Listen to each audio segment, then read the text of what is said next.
ఈ మార్గం గురించి దేవుడు మనకు తెలియచేయకపోతే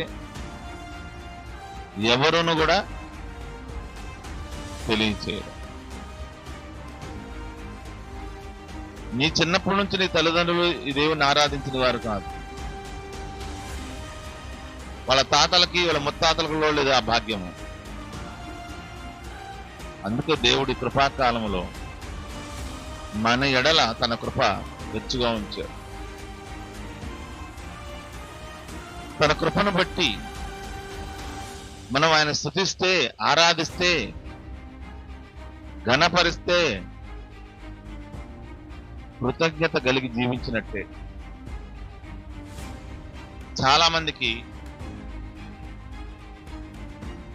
దేవుడి దగ్గర తీసుకోవటమే తెలుసు కానీ కృతజ్ఞతగా బ్రతకడం తెలియదు. దేవుడు చెప్పినట్టు ఆరాధించడం తెలియదు.